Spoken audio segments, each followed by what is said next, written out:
안녕하세요, 선스퀘어입니다. 오늘은 K수소 동맹의 한 축을 담당하고 있는 현대자동차 그룹의 수소 산업에 대해서 이야기를 나누고자 합니다. 지난 9월 현대자동차 그룹을 위시한 여러 기업은 코리아 H2 비즈니스 서밋을 발족합니다. 사실 이 문구는 그 자체로 많은 것을 내포하고 있는데요. 우리나라의 수소 산업을 이끌어갈 민간 주도의 연합체가 구성되었다는 것을 알 수 있습니다. 세 개의 그룹, SK, 현대자동차, 포스코가 발족의 주역인 것으로 알려져 있습니다. 이들 세 기업은 수소 비즈니스 서밋 발족 이전부터 합종 연행을 통해 수소 산업을 키우고 있습니다. 현대차 그룹의 로고와 정의선 회장도 보이시죠? 여기에는 현대자동차, SK그룹, 포스코뿐 아니라 롯데, 하나, GS, 현대중공업, 두산, 효성, 코롱, 이수, 일진 등의 그룹사와 에너지 기업인 이원, 고려아연, 삼성물산의 단일 기업이 포함되어 있습니다. 삼성이 그룹사로서 참여하지 않은 것은 의외지만 삼성물산이 들어가 있음으로써 명맥은 유지하고 있습니다. 이 모임은 힘을 합쳐 수소사회를 이룩하자는 목표가 최우선이겠습니다만 더불어 역할 분담을 확실히 해서 경쟁이나 무리한 투자로 손해를 보지 않겠다는 뜻도 내포되어 있습니다. 수소산업은 어느 나라에서도 처음 벌이는 대규모 사업이기 때문에 교통정리가 필요한 부분이기 때문이죠. 사실 이 한국 수소 비즈니스 서밋은 명확한 벤치마크 대상이 있습니다. 바로 하이드로젠 카운슬, 수소위원회입니다. 2017년 다보스 포럼에서 발족된 이 수소위원회는 민간 주도의 수소 관련 협의체라는 공통점이 있습니다. 그리고 정의선 회장이 이사진으로서 역할을 하고 있는 것도 주요한 부분이죠. 아직 업데이트가 안 돼서 부회장으로 표시가 돼 있긴 하네요.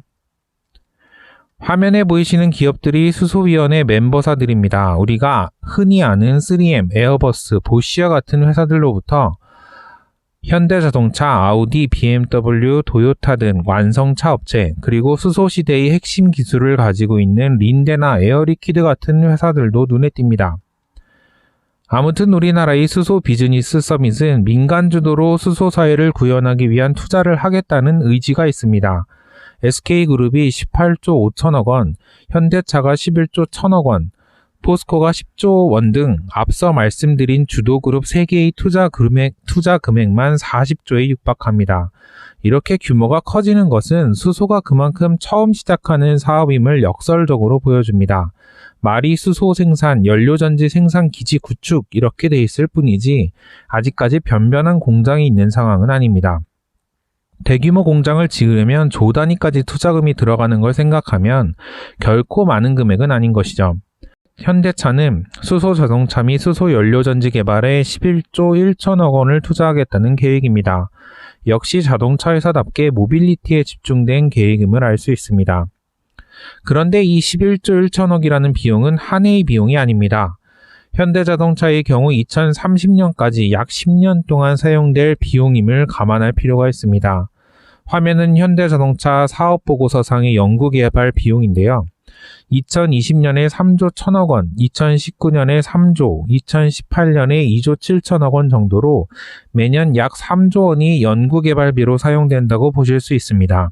이걸 10년 투자한다고 생각하면 30조잖아요. 그 중에 11조면 수소에만 거의 30%가 넘는 금액을 책정하고 있는 셈입니다. 물론 11조 1천억과 사업보고서상의 연구개발비는 조금 다를 수 있지만 현대자동차의 연구개발비 규모와 투자비의 크기를 가늠해 보시라고 해서 가져와 봤습니다. 현대차 그룹으로 넓혀서 좀 살펴보면요. 간단히 말하면 현대에서 수소차를 만들고 모비스에서 연료전지 등 모듈 부품을 만들고 글로비스에서 운반하는 역할을 한다고 보시면 되겠습니다.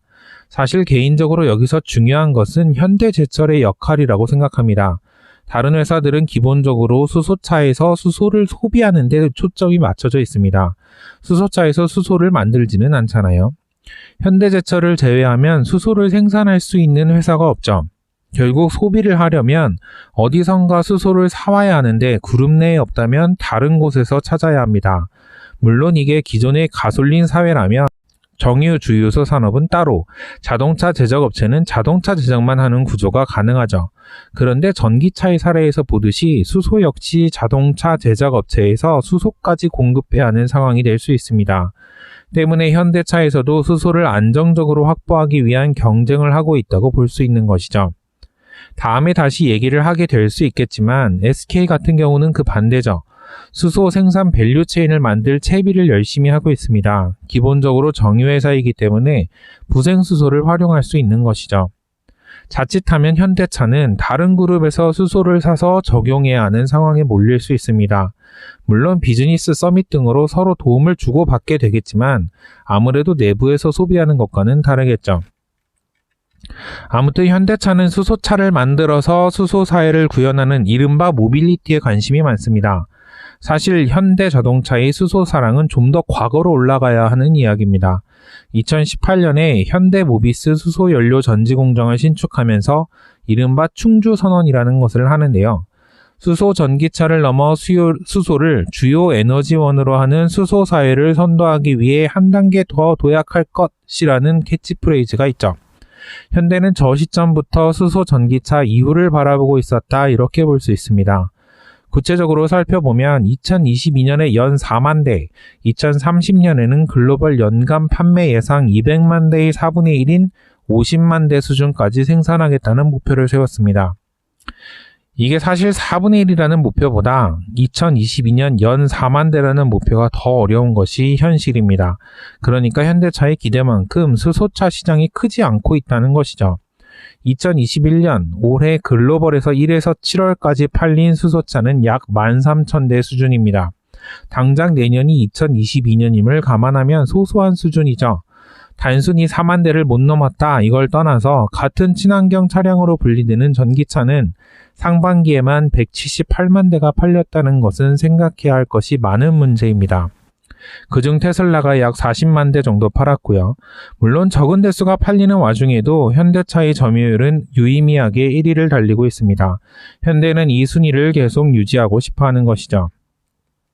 이 와중에 현대자동차는 지난달 소위 수소데이라고 일컬어지는 하이드로젠 웨이브 행사를 엽니다. 여기에서 현대자동차는 이른바 수소비전 2040이라는 것을 발표합니다.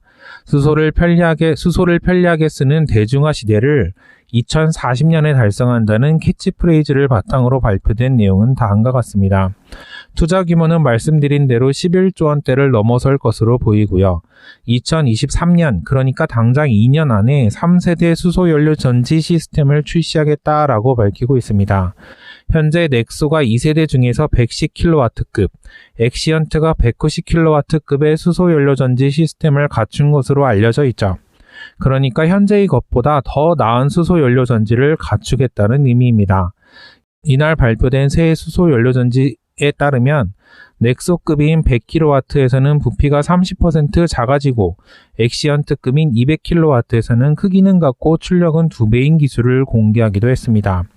그리고 2028년이 되면 모든 상용차에 수소연료전지를 탑재하게 되는 수소전기 사용차의 대중화 시대를 열게 됩니다. 그리고 2040년 이후에는 단순한 모빌리티를 넘어서 수소 사회를 구현하겠다라는 청사진을 밝히고 있습니다. 하이드로젠 웨이브 행사에서 나온 몇 가지 이야기들을 구체적으로 보도록 하겠습니다. 얘는 엑시언트인데요. 길에서 현대마크를 달고 있는 큰 트럭이 보인다. 그럼 엑시언트라고 보시면 되겠습니다. 우리는 흔히 접하기 어려운 차량이지만 현대차의 계획에는 아주 큰 비중을 차지합니다. 수소 사회로 가는 길목에서 상용차는 승용차에 비해서 중요한 역할을 차지합니다. 일단 수소 탱크를 실어야 하기 때문에 차체가 큰 것이 유리합니다. 그리고 수소 인프라의 수요가 있는 유럽이나 미국에 수출하기가 용이하다는 장점도 있습니다. 아무튼 승용차로 가는 길목에 상용차로서의 수소사의 진입이 먼저 이루어질 예정입니다. 오징어 게임의 알리처럼 주인공은 아니지만 아주 중요한 역할을 해줘야 하는 것이 바로 엑시언트라고 할 수 있습니다. 현대차가 2023년에 3세대 수소연료전지 시스템을 구축한다면 넥소보다는 엑시언트에 먼저 탑재될 것이 유력합니다.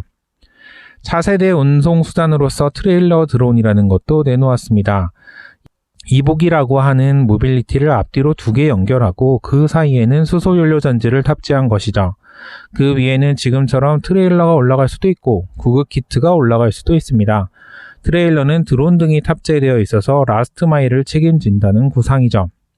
핵심은 이 보기 자체가 무인으로 자율 운행된다는 것에 있습니다. 잘 보시면 운전석이 없죠. 운전자가 없으므로 더 넓은 공간을 목적에 맞도록 사용할 수 있습니다.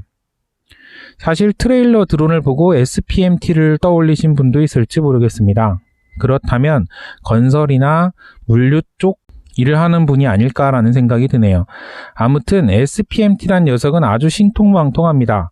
그림처럼 사람이 탑승하지 않는 것은 물론이고 여러 대의 SPMT를 연결하여 수백 톤 내지는 수천 톤의 물건을 나르기도 합니다. 물론 현대의 트레일러 드론은 SPMT에서 형태만 따온 것이지만 결국 이러한 구상도 하고 있는 건 아닌지 생각을 해봅니다. 다시 현대차로 넘어와서요. 이날 행사에서는 비전 FK라는 이름을 가진 사진의 고성능 수소 전기차도 나왔습니다. 1회 충전 시에 최대 600km, 제로백 4초 미만을 목표로 한다는데 사실 수소 전기차도 고성능 차를 만들 수 있다는 것을 보여준 것에 의의가 있다고 하겠습니다. 현대자동차는 계속해서 수소 사회를 이야기하고 있습니다. 하지만 수소에만 집중하는 것은 아니고 여러 전기차 모델도 같이 보유하고 있죠. 결국 어느 한쪽을 택하기보다는 양쪽을 모두 취하는 전략을 가지고 있습니다. 하지만 수소가 정말 친환경인가? 라는 질문은 현대차가 계속 가져가야 하는 질문이 되겠습니다. 결국엔 재생에너지를 이용한 그린 수소나 되어야 진정한 친환경이라는 타이틀을 붙일 수 있다는 것이죠. 더구나 현대는 수소의 생산이나 유통보다는 모빌리티에 집중되어 있다는 한계도 있습니다. 수소의 생산 방법에 대해서는 사실 별로 신경 쓰지 않아도 되는 것이죠. 그것이 그레이 수소든 블루 수소든 상관없이 수소 사업을 할 수 있다는 것입니다. 앞으로의 수소 사회에서 현대차가 어떤 포지션을 취할지 지켜볼 필요가 있을 것 같습니다. 그럼 선스케어 기업수다 수소산업 현대자동차 그룹편은 여기서 마치도록 하겠습니다. 감사합니다. 재밌는 영상을 또 보고 싶다면 구독, 좋아요 눌러주세요.